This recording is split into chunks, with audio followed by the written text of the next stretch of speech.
Ako nga pala si Chester. Ang iyong kaibigan, tutulungan kitang umanap ng apartment na medyo malapit lang naman sa Metro Manila. Ito ay sa syudad ng Laguna. By the way, trivia lang. Itong lugar na to, ito yung lugar kung saan pinanganak si Dr. Jose Rizal. Tama ka, sa Calamba, Laguna. By the way, ang exact location natin ay sa Calamba or sa Halang Calamba, Laguna. Ito ay malapit sa City Hall.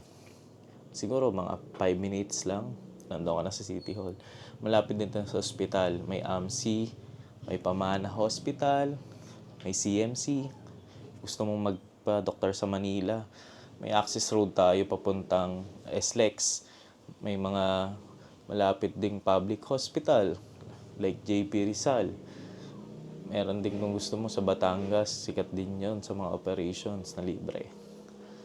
Meron din tayong, pag estudyante ka, meron din tayong mga school dito. Like Colegio de San Juan de Letrán, Calamba, na may mga pumasa ng CPAs, engineers at iba pa. Meron din tayong CCC, public school. Public school nga siya, pero sikat na sikat sa Calamba ngayon.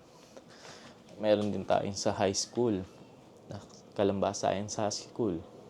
Meron din tayong private school na kung saan nakilala ang ating pride ng Calamba, si Bini Joanna. By the way, may mga tinatayo ding bago dito. Like mga industrial zoning area. Meron din dito ang tinatayo sa Nuvali, kung saan malapit lang ito sa prime location natin.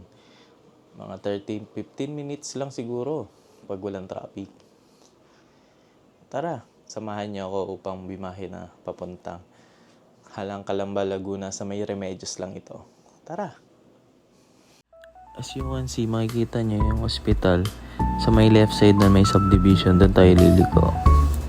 After nun, right side naman tayo pagdating sa unang kanto. Around 50 steps nandito na tayo sa apartment.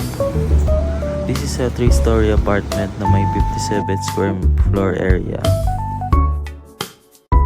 Sa first floor ay may malaking room na around 50 square meters.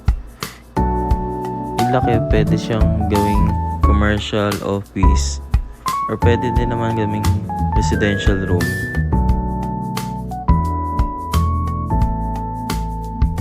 May kusina na din siya at may laundry area with CR.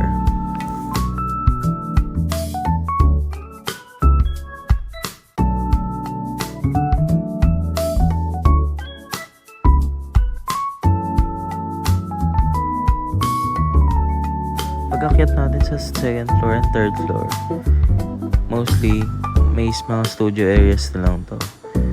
Around 15 square meters yung floor area na to. Yung una nating makikitang dalawang room is mostly may laundry area siya, then may CR din. Then yung other one sa baba at sa taas ng second at third floor is mostly isang CR lang na malaki.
Then sa pinakataas is yung roof deck.